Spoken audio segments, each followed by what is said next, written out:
Hello everybody, I'm Colin D. Ellis and welcome to the Culture and Coffee podcast, where every episode I discuss a new topic of workplace culture and provide some insights and some practical things for you to do. Don't forget to like, subscribe and to share with people who you may think would be interested. Okay, let's get on with today's episode.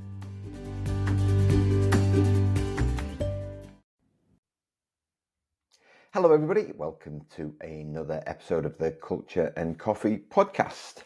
Today I'm drinking an Origin coffee, which is actually from Cornwall. Origin coffee roaster, Brazilian coffee, apricot, cashew and praline. I've got my taste buds back now and it tastes very nice indeed. Now, today I'm in Manchester in the UK. I'm here to promote my new book here in the UK, to promote my new book, Detox Your Culture, which is out now. And I'm going to talk today about one of the key themes in the book, which is feedback.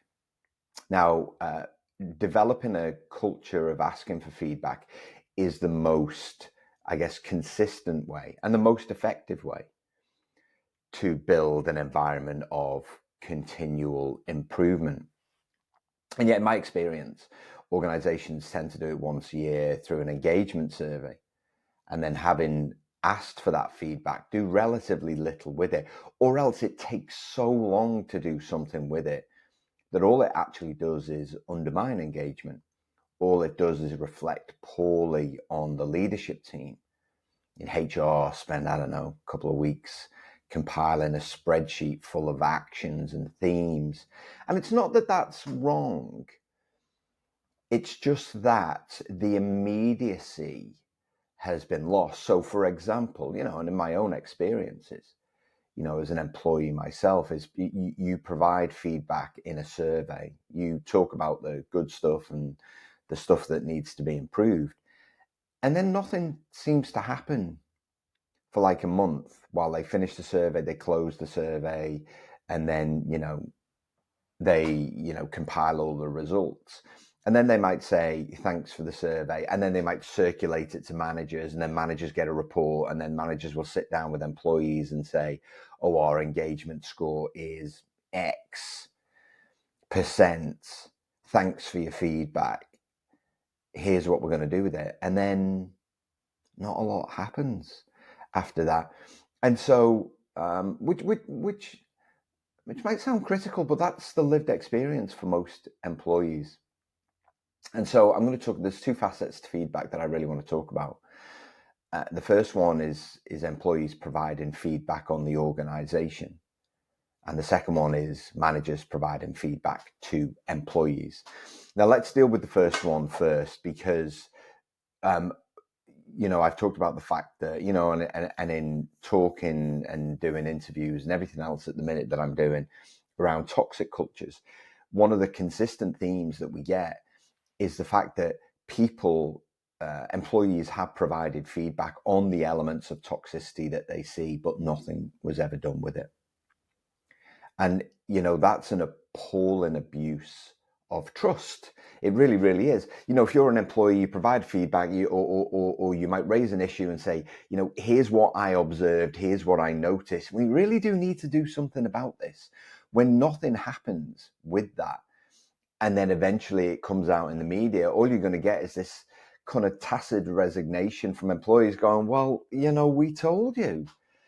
This cannot be any kind of surprise that this has happened.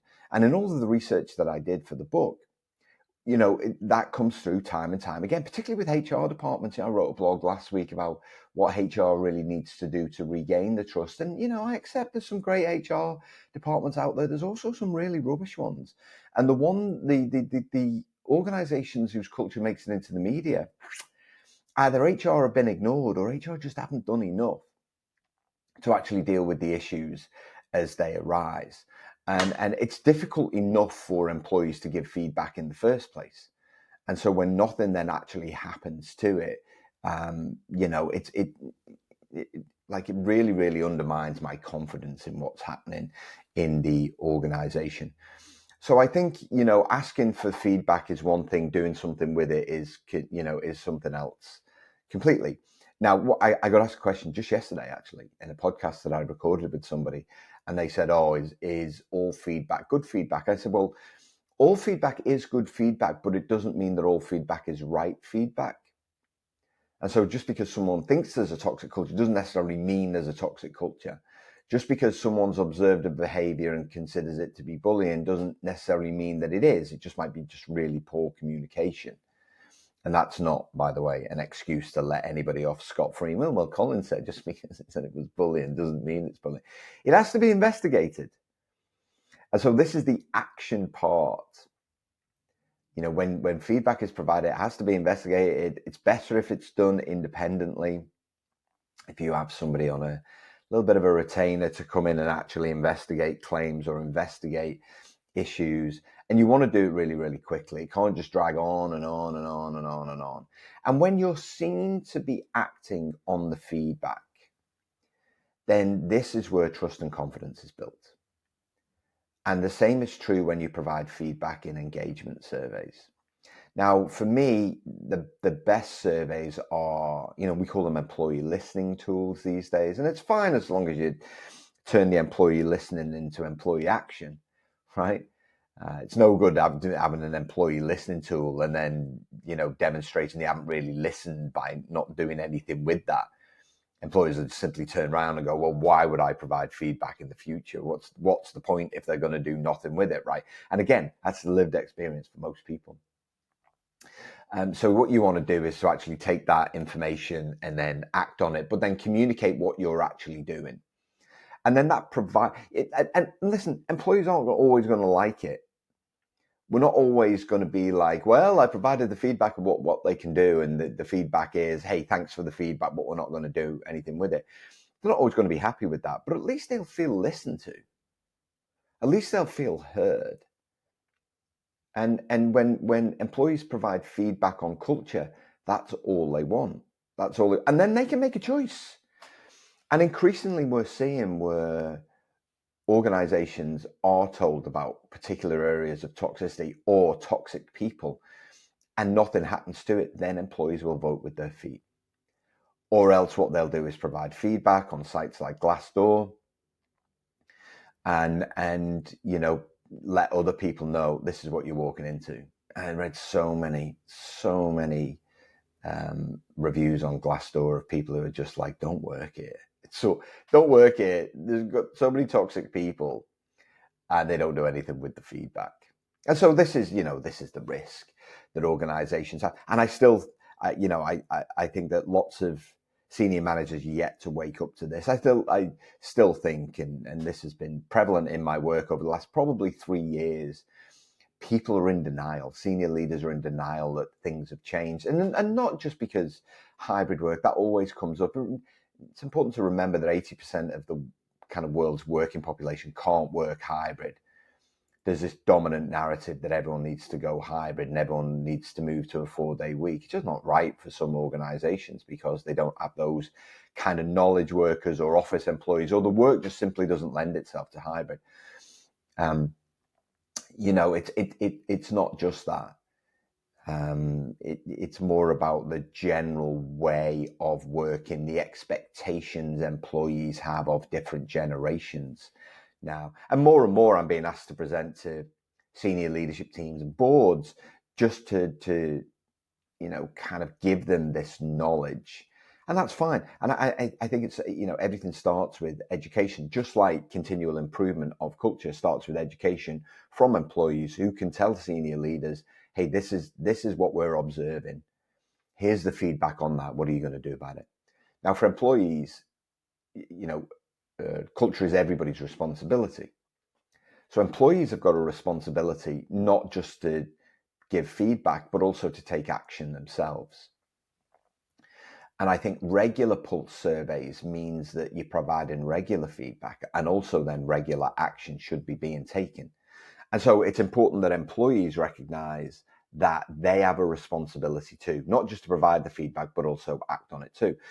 Also, what we want to make sure is that managers have the skills to provide feedback to staff. So this is the second part of what I'm covering. The first part just dealt with, feedback on culture. It's up to, senior leaders to action the feedback that you're provided to maintain that sense of cultural evolution.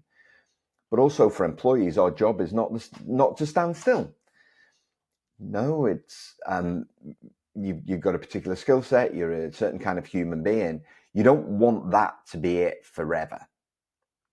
What we need as employees is regular feedback to know that we're getting a little bit better every single day of the week. And feedback is the way that we do that. It's valuable for both the organization and the individual, but it's got to be easy to provide. It's got to be easy to do. And managers quite often don't have the skills to do it, or else they need to be coached on overcoming themselves. I had a conversation with a manager just last week, just a lovely person, does not want to have difficult conversations, will make and that's a lot of what feedback is. It's easy to provide positive feedback, and in this particular instance, this manager really great at providing positive feedback. And I said, is performance always where it needs to be? And he said no. I was like, so what happens when you provide any kind of negative feedback, things that people need to improve? He's like, oh, they react badly to it. I'm like, well, yeah, because all you're telling them is good stuff. All you're telling them is how amazing that they are. And so they have this persistent narrative in their head, driven by the feedback that you give them, that they're great. And for the most part, they might be. But every one of us makes a mistake. There's no perfect human being. Everybody makes a mistake from time to time. And so managers have got to be super skilled at providing feedback in the moment that encourages growth. There isn't a criticism, here's what you did badly. It's, kind of here's one thing that you've got to think about. And as a manager myself, I very much use the situation, behavior, impact approach to feedback. And so there are lots of different models, but this SBI one, I think, for me really worked well, is what's the specific situation in which you observed a behavior, talk about that behavior, talk about what you actually saw, discuss it, stick to the facts, and talk about the impact the behavior had either on an individual or the value being delivered. And so that SBI approach works really, really well for both positive and negative feedback. So, I always say I love the courage that you showed in presenting to the leadership team there. I know that's out of your comfort zone. It's not something that you're good at, but I want to recognize that you practiced and the effort that you put in, and the impact was people really understood the message that you were giving them. And they were able to acknowledge that, you kind of put yourself out there and you did something that you were afraid to do. It's awesome. Great stuff. And of course, when we praise the behavior, what happens is it encourages more of the behavior. But the same approach is also true with negative feedback. Listen, I noticed that you were talking behind Colin's back. That's a really mean thing to do to another human being, and demonstrates a real lack of courage that you're not able to go and talk to Colin and let him know how you feel about what he's done or how he's let you down. The impact of that is people are just going to see you as a gossip. That's not the kind of human being that you want to be seen at. It's going to undermine trust in you, confidence. People will stop telling you things because they'll be worried. Oh my gosh, what are they going to say about me behind my back? So what I encourage you to do is go and talk to Colin, talk about, kind of what happened, how they made you feel, and make sure you reset the expectation going forward. And what you want managers to be able to do is to provide feedback in the moment. When what the research shows is when people are provided feedback in the moment, you get almost this 300% increase. Now, the fear often for managers is, people will react badly to it.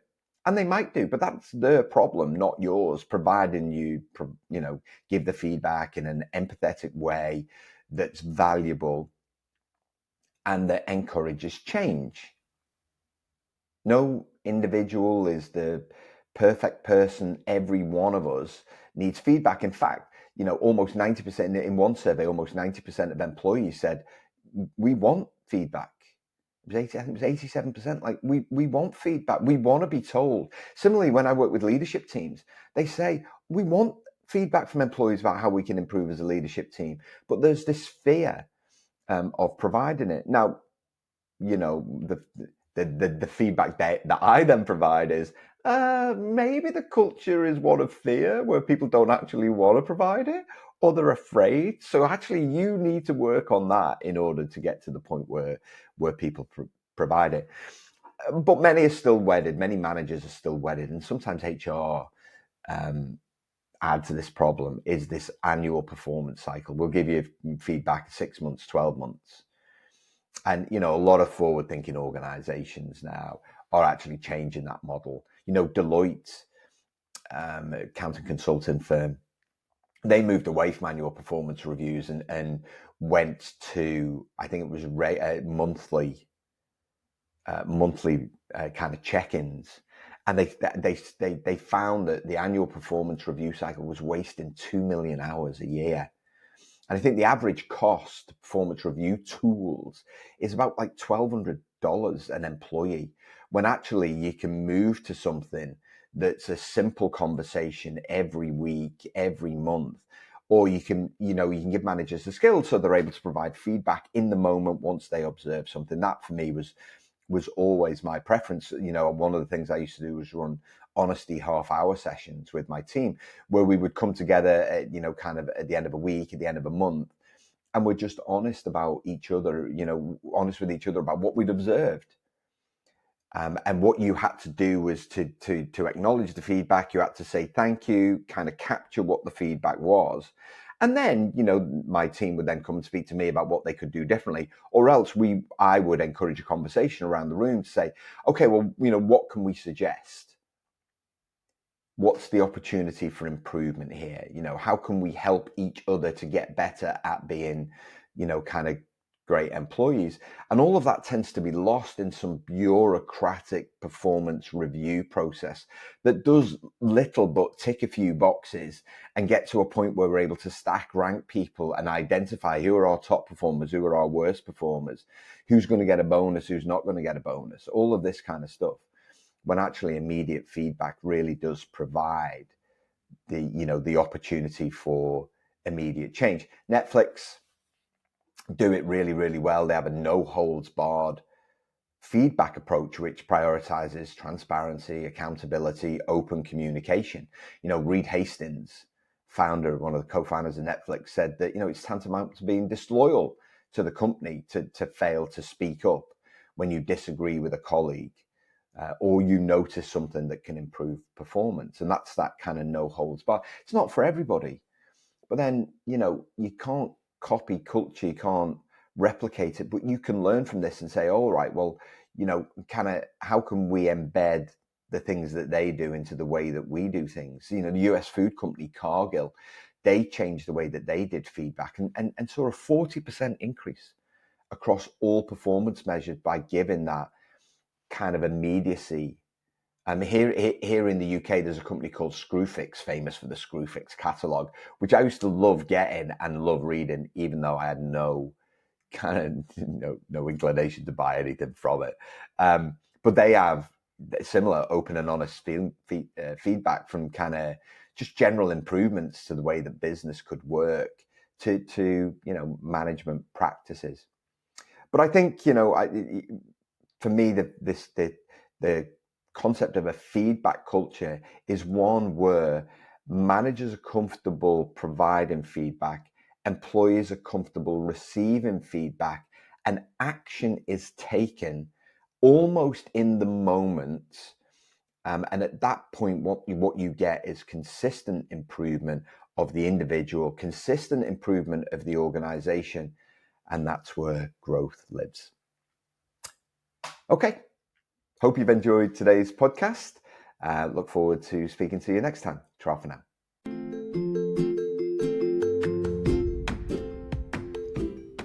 Thanks for listening to today's podcast. If you'd like to find out more about how I can help you transform the culture of your team, head to my website at www.colindellis.com.